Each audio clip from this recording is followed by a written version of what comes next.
أريد أن أفهم منك موقفا أكثر وضوح تجاه ردود فعل الدول الإسلامية. هل تتوقع ربيع قدر دعما فعالا أو إجراءات محددة من الدول الإسلامية لدعم الموقف في الإيغور؟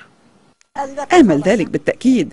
يجب على الدول الإسلامية والعالم الإسلامي أن تهب لمساندتنا، حيث أن الحكومة الصينية تضطهدنا بحجة أننا إرهابيون ومتطرفون دينيا بسبب اعتناقنا للإسلام بالتحديد. ويجب أن يعلموا أن الصين تخدع الغرب بزعمها أننا متطرفون، كما تخدع العالم الإسلامي في الوقت نفسه بقولها إننا موالون للغرب. لا أصدق أن العالم الإسلامي سيقف موقف المتفرج أمام معاناة اليوغور المسلمين، بينما تمنعنا الحكومة الصينية من أداء صلواتنا والصيام خلال شهر رمضان المبارك وتعليم الإسلام لأولادنا. أعتقد أن واجبهم الأخلاقي والديني يحثهم على مساعدتنا. يجب على جميع هذه الدول الإسلامية أن تحتج وتقدم شكوى رسمية إلى وزارة الخارجية الصينية بشأن معاناتنا، وذلك بإصدار بيان بهذا الشأن. إنما سيدة ربيع، هناك من يقول أن هناك رعاية خارجية إلى حد ما لإيقاظ المشاعر الدينية الدفينة لدى الأقليات في الصين. هل هذا صحيح برأيك؟ لم يحرض أحد عليها، إن القمع الصيني هو الذي حرض عليها. فكلما حدث شيء وانقضت القوات الصينية على المتظاهرين لفرض النظام، تقول الحكومة الصينية إن أمريكا حرضت على ذلك، أو العالم الإسلامي حرض على ذلك، أو تركيا حرضت على ذلك، أو ربيعة قدير حرضت على ذلك. وإذا كنت أنا والعالم الإسلامي قد حرضنا على ذلك هذه المرة، فمن الذي حرض على مظاهرة تيانانمان؟ زعم الصينيون أن أمريكا حرضت عليها بعد أن قتلوا أفراد شعبهم. فكر في الأمر، لقد لاموا دلاي لاما على الشغب في التيبت العام الماضي. إنما السيدة ربيع، وجود قيادات الانتفاضة الإيغورية في الولايات المتحدة الأمريكية، يعني حضرتك مقيمة منذ العام 2005 في الولايات المتحدة، كذلك أمر زوجك وعدد آخر من قيادات هذا المؤتمر، يعني يثير هذا الموضوع أكثر من سؤال لدى أكثر من جهة، لا سيما لأولئك المتابعين للشأن الصيني. ماذا تقولين عن وجود معظم القيادات في الولايات المتحدة؟ Meni Xitoy o'zimning Sharq Turkiston davlatim dedim. O'zimning davlatimda turvatqa vaqt. كنت في تركستان الشرقية بلادي، كنت عضوا في برلمان الصين، وكنت عضوا في المؤتمر الاستشاري السياسي الصيني. ظننت أنني أستطيع مساعدة شعبي بالعمل داخل النظام السياسي الصيني وبالحوار لنشر السلام، لكن الحكومة الصينية لم تستمع إلي وتعالج معاناة شعبنا. بعد ذلك قررت أن أدع العالم يعرف بما يحدث لنا. أعددت تقريرا بأسماء اليوغوريين الذين تم إعدامهم، وتم اعتقالي عندما كنت أحاول الالتقاء بعضو من وفد الكونغرس الأمريكي، وفر زوجي إلى المنفى بعد أن كادوا يعتقلونه لكتابة 4 مقالات تنتقد الحكم الصيني. ثم بعد أن ضغطت الحكومة الأمريكية على الصين بشدة، وبعد أن قدم زوجي وأولادي أكيدا وكيكينوس ومصطفى وريلا التماسا إلى الحكومة الأمريكية ومنظمات حقوق الإنسان، تم إطلاق سراحي. هكذا وصلت إلى هنا. تم سجني لحوالي 6 سنوات من قبل السلطات الصينية.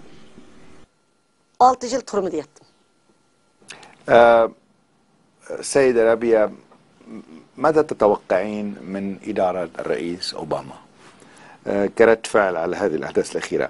يعني هل برأيك الدعم الأمريكي سوف يبقى دعما إعلاميا أو دعما يقتصر على الكونغرس، ولا تعتقدين أيضا أنه من باب تحسين صورة الولايات المتحدة الأمريكية لدى المسلمين وفي العالم الإسلامي قد تقدم الإدارة الأمريكية على اتخاذ إجراءات محددة لمساعدة شعب الإيغور؟ تأثرت بعمق بكلمة الرئيس أوباما في مصر. أنا واثقة من أن الرئيس أوباما سيعمل على حل مشكلتنا كما وعد في خطابه، فنحن شعب مسلم ضعيف ومضطهد تحت حكم الصين القاسي. لهذا أعتقد أنه من المحتم أن تبدأ إدارة أوباما بالعمل على قضيتنا فورا، وإلا فإن الصين سترى في تجاهل القضية موافقة على المزيد من الاضطهاد لشعبنا. أرجو أن يلتقي بنا لمناقشة قضية اليوغور وأن يلعب دور الوسيط بين الصين وشعب اليوغور. إنما سيدة ربيع، ألا تعتقدين أن ميزان المصالح أو ميزان القوة هو ميزان غير متكافئ، بمعنى أنك تعرفين جيدا أن المصالح الأمريكية اليوم مع الصين هي مصالح كبيرة ومتشعبة ومهمة جدا للاقتصاد الأمريكي، يعني سواء في السياسة أم في الاقتصاد. ألا تعتقدين أن هذا ليس من مصلحة انتفاضة شعب اليغور؟ أؤمن بأن الولايات المتحدة ستلتزم على الدوام بالمبادئ الأساسية لاحترام حقوق الإنسان وحماية المضطهدين بغض النظر عن العلاقات الاقتصادية بين الصين والولايات المتحدة. لهذا أعتقد أن السياسة الأمريكية الخاصة بحقوق الإنسان لن تتغير، وسأظل أدعو المجتمع الدولي دائما إلى الاهتمام بوضعنا. السيدة ربيعة، توقعت أياما صعبة قادمة. أنت قلت أنك تتوقعين أياما صعبة وأنك مستعدة لمواجهة هذه الأيام أو هذه الأحداث.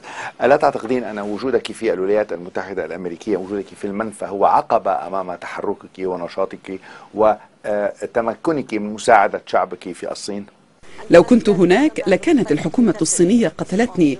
عندما كنت في السجن الصيني قيل لي أنني سأخرج ميتة، ولكن منظمات حقوق الإنسان الأمريكية أنقذت حياتي، ولدي في السجن الآن، وقد تم سجن زوجي لمدة 9 سنوات. وهناك أناس أكثر شجاعة مني في وطني، ولكنهم يعتقلون ويعدمون يوميا. لم يتمكنوا من إيصال صوتهم إلى العالم، وكوني في أمريكا يمنحني القدرة على إيصال صوتي إلى العالم الإسلامي، مثلا من خلال المقابلة معكم، ونحن نتحدث عن قضيتنا في تركيا والعالم أيضا. ومهما بلغت الصعوبات التي يعاني منها شعبنا، سأظل دوما أتكلم عن الاضطهاد، ولكن إن لم يتدخل المجتمع الدولي فإن الاضطهاد سيستمر.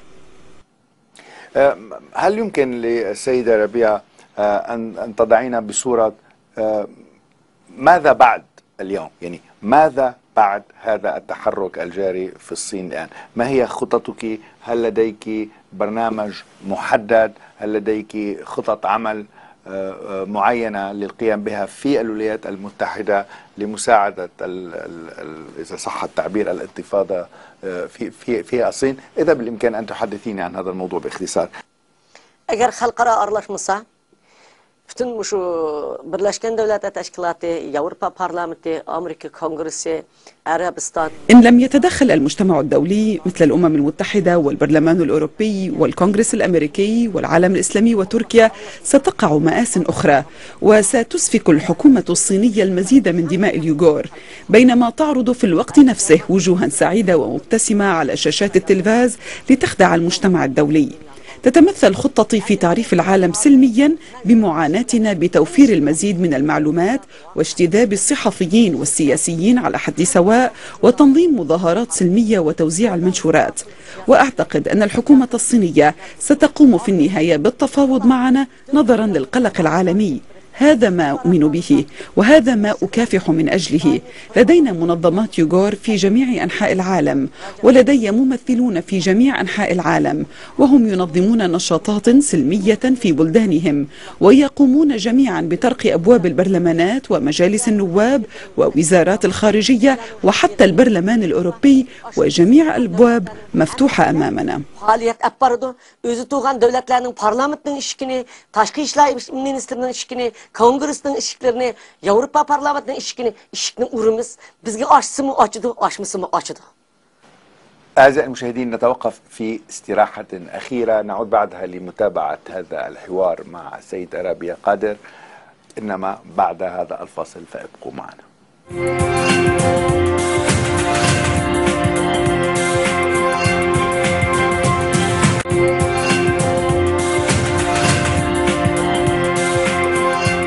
أعزائي المشاهدين، نعود إلى الحرة تقدم الجزء الأخير من هذه الحلقة مع السيدة رابية قادر.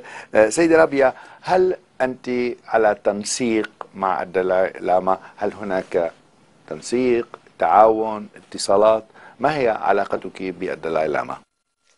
مصيران متشابهان، لطالما تبادلنا الدعم، وكلما مررنا بمشكلة يهبون لمساعدتنا، وكلما واجهوا مشكلة نهب لمساعدتهم. ولا أستطيع